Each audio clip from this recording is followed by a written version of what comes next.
Our words say that our marriage, our blessing is of utmost importance to us. But we look at our actions, sometimes we don't treat it that way.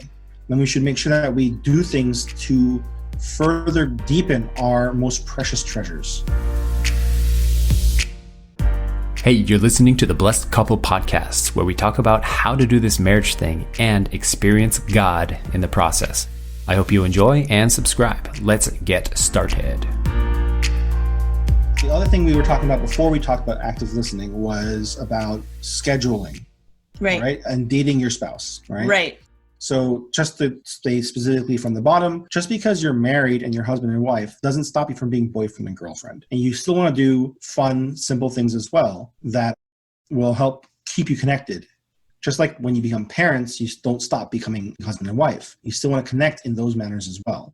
And so part of that and part of being romantic is going out on dates or doing things together as a couple. The problem is doing that in real life when you have family and responsibilities and work and everything is not easy. You can't be spontaneous like you thought you could do in the past or you did in the past or that you see in movies or whatever. So you need to schedule it. And that's sometimes unsexy. Right. It can be if you let it, or it can be something that's really important that you make time for every week. We recommend a weekly date.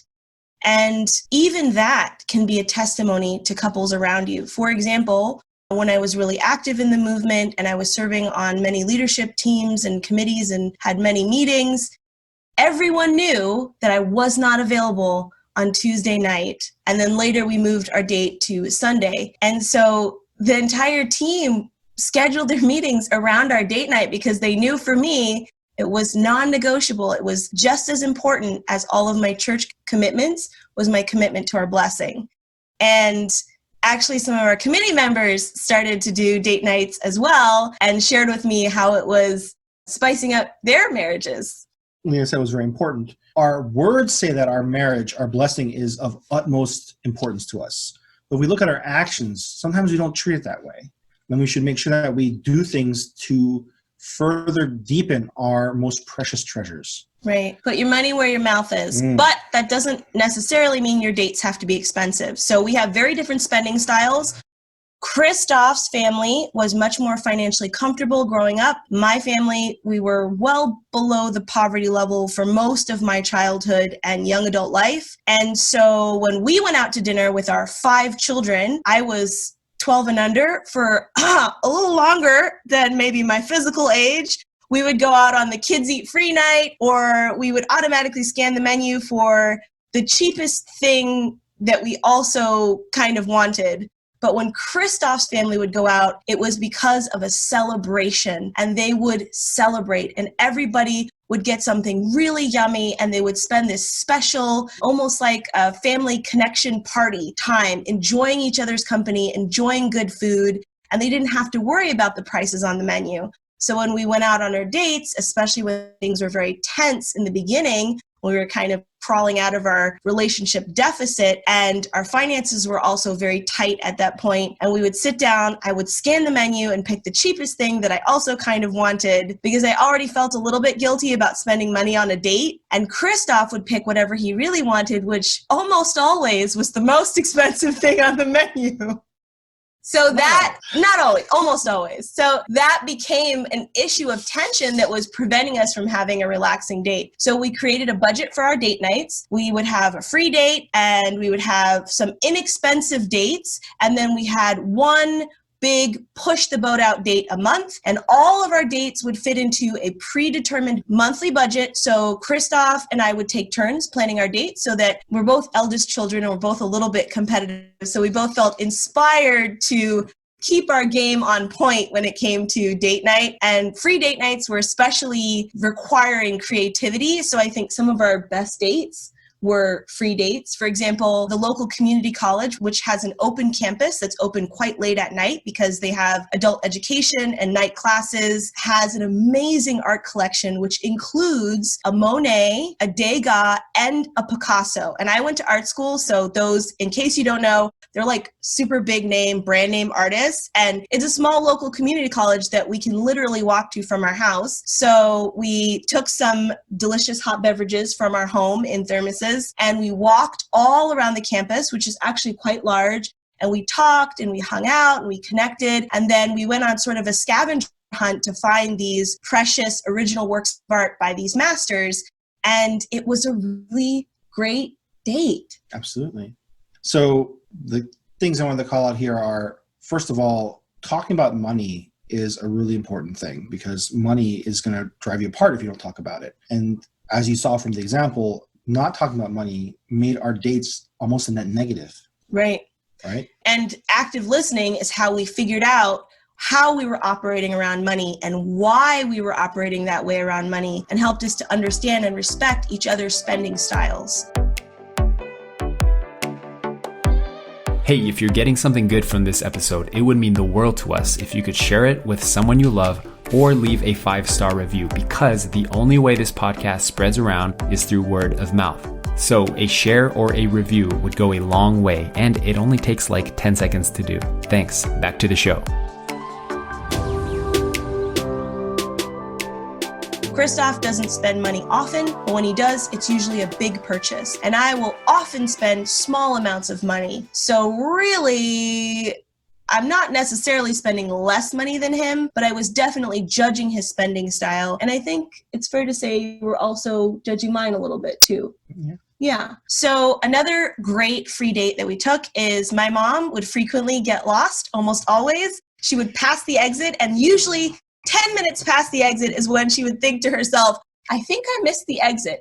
Also, she was generally running late, so we would leave the house sometimes when the event was supposed to be starting. So I'm like stressed, and my perfectionist self is also socially anxious, so I worry about getting there late and looking bad and people judging me, and already it's going to be feeling like I need to be my best self because I was already the young adult minister, and before that, the youth pastor in our local church. And then we would be leaving late. We passed the exit. So by the time we were turning around, I was almost like sweating with panic, right? Just this dread and feeling completely out of control. And so I have this thing about getting lost where I feel very stressed that we may get lost or we might be late going to where we're going. And so I often feel very sort of the need to control our travel when we go somewhere.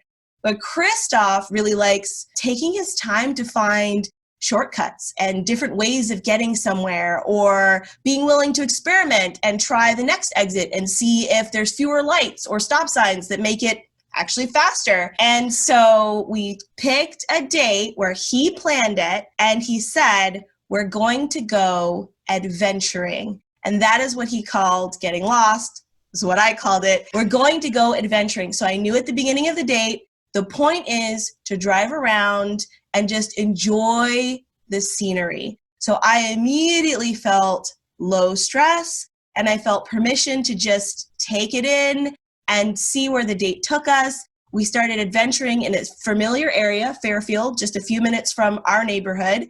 It's a very bougie, nice part of Connecticut, okay, because we live in Bridgeport, which is like not the fanciest part of Fairfield County, but Fairfield is like, you know, where they drive the big SUVs, and when you stop facing that SUV, you kind of get like blinded by the size of the diamond on her hand on the steering wheel, that neighborhood. So we were driving around this gorgeous neighborhood, which I thought I knew, and we started adventuring down this street we'd never been down, and suddenly we're looking at gorgeous waterfront, and the sun was setting, and it was just breathtaking. And on the other side were all these amazing colonial houses from the 1700s.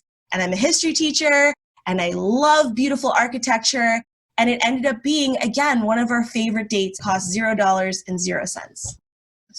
So if you bend your creativity, limitations become a positive thing, right? Right. Say you've got $2 to spend on this date, or $5, or you have to do it and be back within 30 minutes, or you have to go at least 15 minutes of driving before you get to where you were going to go, or make some kind of limitation to help you be more creative, and you can definitely have a lot of fun together. Right. And if you're searching for things to do, check out your local municipal website. Your town or county has a website. Maybe you've never been there, and they list all the free activities that are available to you. COVID makes things challenging, but not impossible. For example, my brother and his wife enjoy outdoor yoga in the park, which is a low-risk activity that they can do together as a couple, and they can still get a creative date. And we did do some really fantastic, really high-budget romantic experiences. I'm not going to cry because I already cried.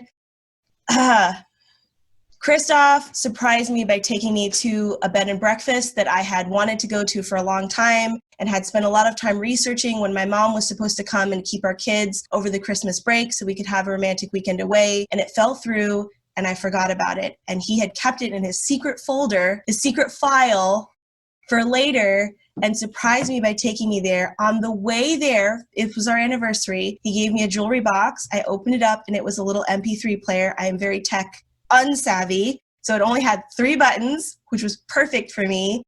And then he said, oh, try it on and listen to the music. And I thought, it already has music on it? That's amazing. And I thought, oh no, he got earbud headphones and I can't use those because they hurt my ears. But actually they were special with adjustable silicone earbuds, and the smallest size was perfect and super comfortable. And I put it in and I pressed play.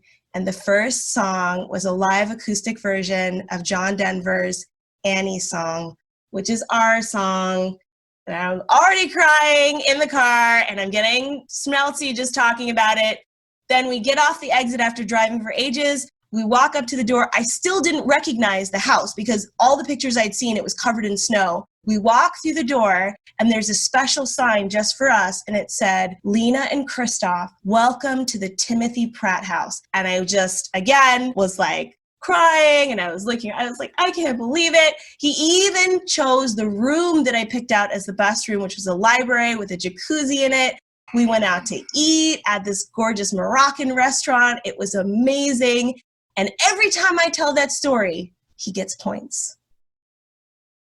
We can definitely talk about that. And from the guy point of view, how you can mine more value out of what you do. But wanted to point out right now is that it's really about scheduling it with intention. Right. I could have just said, hey, let's go out on a date. Or I could have said, let's go out on a bed and breakfast for our anniversary. But by intentionally making it better and better, little twists compounded the value of that date, compounded the value of that anniversary so much more beyond what it would have been if I just put in the minimum amount of value, the minimum amount of interest into it. Right. So again, if you say that your relationship is the most important thing, then we need to act on it that way. Right. So we're running a little bit later than we thought we were going to run. So we want to go right into the art of kissing. Hold on a second. Sorry. So I wanted to seed things a little bit more for later on and say, just like scheduling romance is important, scheduling sex is also really important too, especially when you start having kids. You don't have that spontaneous sex anymore. So in the same way, scheduling things that are important to you is really a necessity.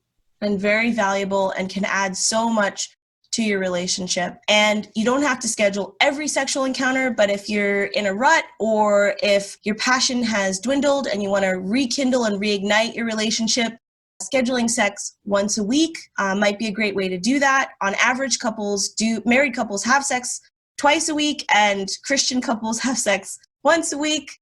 But either way, married couples have more sex than unmarried couples or single people. So that whole myth of when you get married, the romance dies is just that, a myth. But if you schedule sex, say, twice a month and let the other 2 times be spontaneous, or you schedule sex once a week and let the other weekly time be spontaneous. So you don't have to schedule every encounter. And if one of you is sick or having a really difficult day, you can choose together mindfully to move it to a better opportunity. You don't only have to have sex in your bed. You don't only have to have sex in the evening or at night. In fact, that might not be the right time for you if you're both busy and tired or if you have conflicting work schedules. But the main point is to be mindful and intentional about it and keep your sexual relationship on par with all the other important aspects of your relationship. As important as your communication, as important as your family finance, as important as your commitment to parenting can be your commitment to having a passionate, God-centered love life. Hey, if you want to improve your relationship or take your sex life to the next level, well, you're in luck because more than 70% of couples that take our Love and Integrity course said that the quality of their sexual relationship improved after joining the course. Sounds good? You can join the program today with your spouse or just take the course by yourself at loveandintegrity.com. See you in the next episode.